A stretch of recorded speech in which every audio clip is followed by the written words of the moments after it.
So when I think about Christian classical education, one of the ways that I've learned to describe it is actually beginning with two stories. One of those stories is about a guy named Olin. Olin was a very, very successful engineer, but Olin felt like he couldn't hire people who could think. And his answer was to start the Olin School of Engineering. It's in Boston, Massachusetts. It's about 20 years old. When he began this school, he endowed it with $450 million.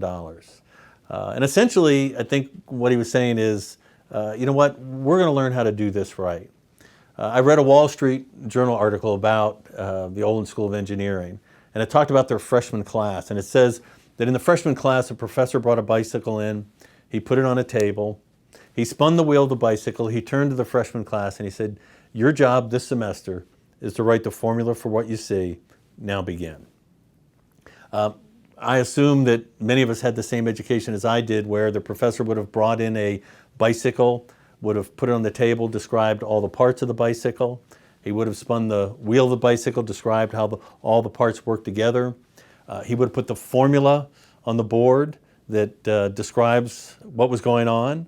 Then he would have done 3 sample problems and would have turned to the freshman class and say, do the problems in your book. What we aspire to do here at Faith Christian in a classical education is to equip our students with the ability that whether they put a bike on the table, an idea, an issue, or a problem, that our students are able to engage that problem, that issue, that question to a meaningful end on their own. Another similar story maybe that I use is about a lawyer. He happened to be a board chair at a previous school that was a classical Christian school. He had 4 children that attended that school. And at one point he pulled me aside and he said, you know, Peter, it's interesting. I attended some of the finest schools in high school. I attended Princeton University. I attended University of Virginia Law School. And he said, the education that my 4 children got in this Christian classical school was the most like law school. And I asked him why that was so, and he said, well, it's interesting. When you go into law school, it's not as though they hand you a textbook and they say, in this textbook are all the cases you're going to get. So we're going to prepare you for every case you're going to get. Essentially, a lawyer has no idea what cases they're going to get. So the question is, how do you prepare somebody for anything? And the way that they prepare a lawyer is they teach them how to ask good questions. If you know how to ask the right questions, you're going to get good information. If you know then how to parse that information into what's relevant and valid to the point you're trying to make or the argument that you're trying to have, and then you know how to use that information, that's what equips you with the ability to engage new material on your own. So I would say to you that there are 3 key things that we're working towards in terms of skills for our students here. We want to teach our students how to ask good questions, how to parse information into what's relevant and valid, and then how to use that. So the question becomes, how do we do that? I would start by saying that essentially we offer all the courses that you typically have at any college prep school. We're preparing our kids to be able to apply to any school. There are a couple things that we do that are significant in their distinction. One is the specific courses that we require that most schools don't.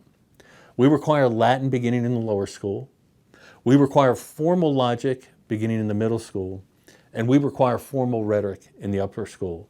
So let me parse these things out for you and tell you why we do this. We require Latin in the lower school because it reinforces sound reasoning skills. It teaches attention to detail. Depending on who you believe, it's 60 to 80% of the English language. And I'm going to take 2 little bunny trails here related to Latin. One little bunny trail is that we often speak here about a skills-oriented education rather than content.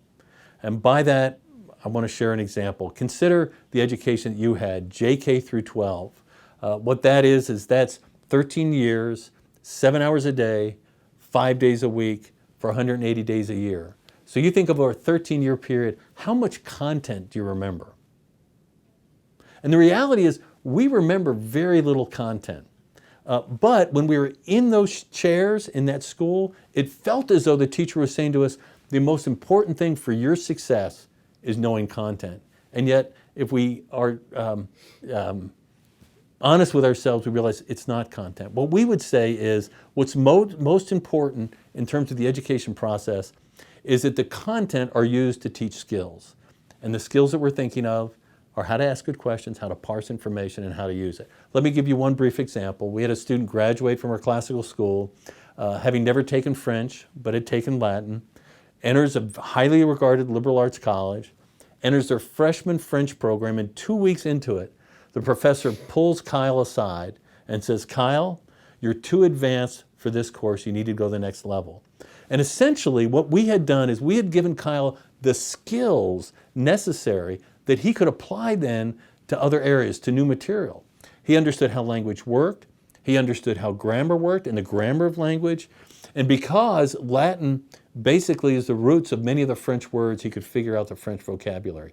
We provided Kyle with a skill that he could apply to new material, that he could engage on his own. Second bunny trail that I'd like to take is much of today's education is what we would call siloed. And that is literature's here, history's here, music's here. All these things are separate. It's not as though that they're unified. And what's interesting for us as a Christian classical school is God created a world that's unified. And yet most educations don't reflect that. In the context of a Christian classical education, we are highly interested in integrating subjects.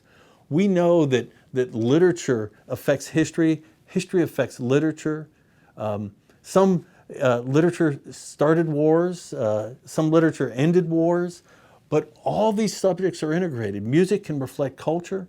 That is a truer picture of the world God created than what typically education would be, and that's separating all these silos. So just to review, Latin is a picture of how we would integrate those subjects. Latin's not just a language. It's actually a course about culture. It's a course about history, about Western history, about Western culture. All those things would be integrated into the study of language as we would integrate other subjects.